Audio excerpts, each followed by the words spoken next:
বড়দেরকে প্রণাম আর ছোটদেরকে ভালোবাসা জানিয়ে আমি শিপ্রা মজুমদার আজকে আবার একটা নতুন রেসিপি নিয়ে তোমাদের কাছে চলে এসেছি।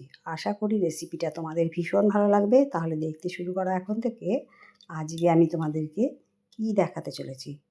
দেখো বন্ধুরা, আমি এখানে একটা থালার মধ্যে দুটো মাঝারি সাইজের বেগুন নিয়ে নিয়েছি। এই বেগুন দিয়ে আজকে রেসিপিটা তৈরি করে তোমাদেরকে দেখাবো। বেগুনগুলোকে প্রথমে ধুয়ে নিয়ে এসেছি, তারপরে দেখো আমি ছুরির সাহায্যে কিভাবে কেটে নিচ্ছি।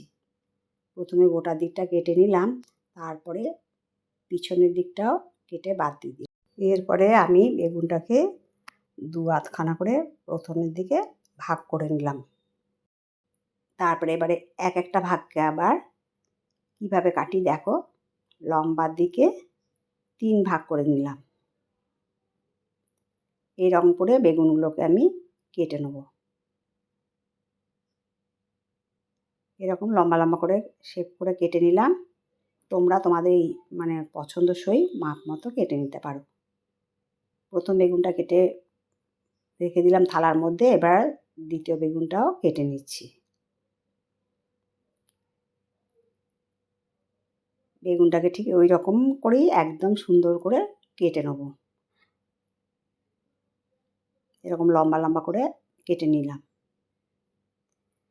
আজকে বেগুন দিয়ে আর ইলিশ মাছ দিয়ে একটা ঝোলের রেসিপি তোমাদেরকে তৈরি করে দেখাবো, যেটা গরম গরম ভাতের সাথে খেতে ভীষণ ভালো লাগে।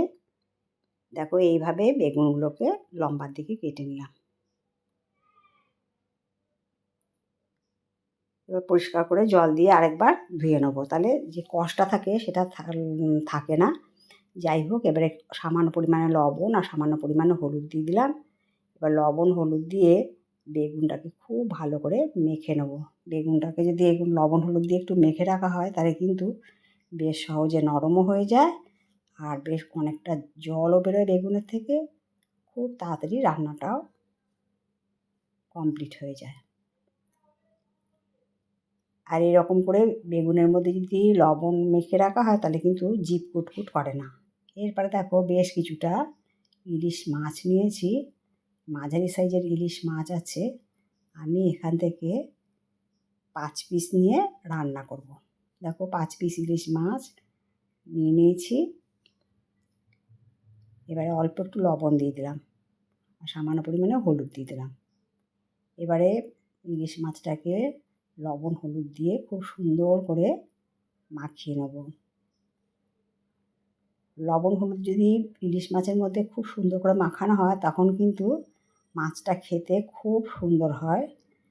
আর লবণ যদি একটু কম হয় ইলিশ মাছ কিন্তু খেতে খুব একটা ভালো লাগে না। তাই আমরা জানি লবণ আর ঝাল দিয়েই কিন্তু ইলিশ মাছের রেসিপি দারুণ জমে। যাই হোক, তোমাদের সাথে কথা বলতে বলতে লবণ হলুদটা মাখানো হয়ে গেল। এরপরে দেখো কড়াইতে আমি সর্ষের তেল চাপিয়ে দিয়েছি। সর্ষের তেল দিয়ে দিচ্ছি এখানে প্রায় 4 পলার মতন সর্ষের তেল আমি এখানে দিয়ে দিলাম। তেলটাকে ভালো মতন করে গরম করে একটুখানি ঘুরিয়ে নিলাম, 4-5টা লাগিয়ে নিয়েছি যাতে কড়াইয়ের গায়ে না লেগে যায়, সেই জন্য গরম তেলটা একটু চারপাশে ঘুরিয়ে নিতে হয়। যাই হোক, এবারে একে একে আমি ইলিশ মাছ হালকা করে ভেজে নেব। প্রথমে 2 পিস দিয়ে দিলাম। ইলিশ মাছ কিন্তু খুব বেশি কড়া ভাজার প্রয়োজন হয় না, একটু হালকা করে ভেজে নিলেই খেতে কিন্তু খুব সুন্দর স্বাদ হয়। আর এখন তো বর্ষাকাল, বাজারে ভর্তি ইলিশ মাছ, তাই আজকে আমি তোমাদেরকে ইলিশ বেগুন দিয়ে ঝোল করে দেখাবো। এরকম হালকা করে ইলিশ মাছগুলোকে দেখো আমি তেল ছেঁকে একটা প্লেটের মধ্যে তুলে নিলাম। যেই তেলটা বাঁচলো তার মধ্যে আমি পরপর 3টে ইলিশ মাছের পিস ছেড়ে দিলাম।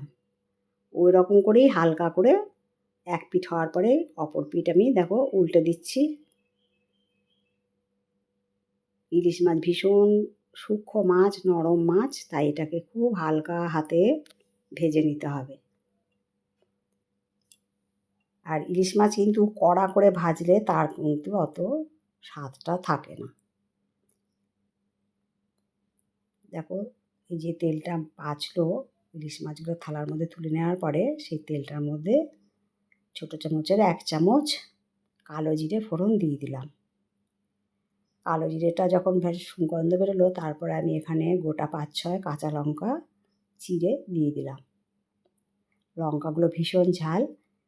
কালো জিরের মধ্যে লঙ্কা ফোড়ন দেওয়ার পরে ভীষণ সুন্দর একটা গন্ধ বেরিয়েছে। তারপর আমি ফোড়নটা ভেজে নিয়ে তার মধ্যে আমি কেটে রাখা নুন হলুদ মাখানো বেগুনগুলো সম্পূর্ণটাই দিয়ে দিলাম। ফোড়নের সাথেই খুব সুন্দর করে ভেজে নিলে বেগুনের মধ্যে ভীষণ সুন্দর একটা গন্ধ আসে। আমরা যত রকমের মাছ রান্না করি তার মধ্যে আমার মনে হয় ইলিশ মাছ রান্না করাই হলো সবচেয়ে সহজ। যাই হোক, বেশ কিছুক্ষণ বেগুনটাকে নেড়ে চেড়ে তারপরে এর মধ্যে দিয়ে দিচ্ছি 1.5 চামচের মতন জিরের গুঁড়ো। তারপরে দিয়ে দিচ্ছি 1 চামচের মতন লবণ, আর দিয়ে দেবো 1/2 চামচের মতন হলুদ।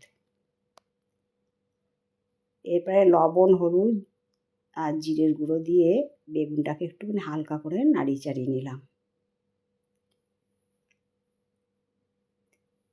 এরকম সামান্য মশলাপাতি দিয়ে ইলিশ মাছ রান্না করলে কিন্তু ভীষণ সুন্দর স্বাদের একটা ইলিশ মাছের রেসিপি তোমরা তৈরি করে নিতে পারো।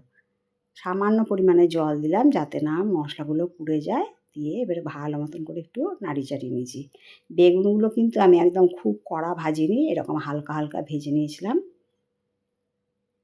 ঝোলটা দেওয়ার পরে দেখো অনেকটা শুকিয়ে এসছে, তেলটা সম্পূর্ণটা ছেড়ে বেরিয়ে গেছে আর বেগুনগুলো খুব সুন্দর সেদ্ধ হয়ে গেছে। সেই জন্য বেগুনগুলো কিন্তু বেশি কড়া করে ভাজার কোনোই প্রয়োজন নেই। এই মাছের মধ্যে যে তেলটুকু থাকে সেইটা দিয়ে কষাতে কষাতেই কিন্তু বেগুনটা সহজেই সেদ্ধ হয়ে যায়। যাই হোক, যখন মশলাটা থেকে খুব সুন্দর গন্ধ বেরিয়ে গেল তারপরে আমি দিয়ে দিলাম পরিমাণ মতন জল। জলটা উষ্ণ গরম জল দেওয়াতে খুব তাড়াতাড়ি ফুটে উঠেছে। এরপরে দিয়ে দিলাম ভেজে রাখা ইলিশ মাছগুলো। জানি বন্ধুরা তোমরাও ইলিশ মাছের ঝোল এরকম বেগুন দিয়ে রান্না করো, কিন্তু আমি যেভাবে রান্না করি সেইভাবেই আজকে তোমাদেরকে তৈরি করে দেখালাম। আর সেরা স্বাদের ইলিশ মাছের ঝোল খেতে হলে ঠিক এই রকম করেই রান্নাটা করে নিও।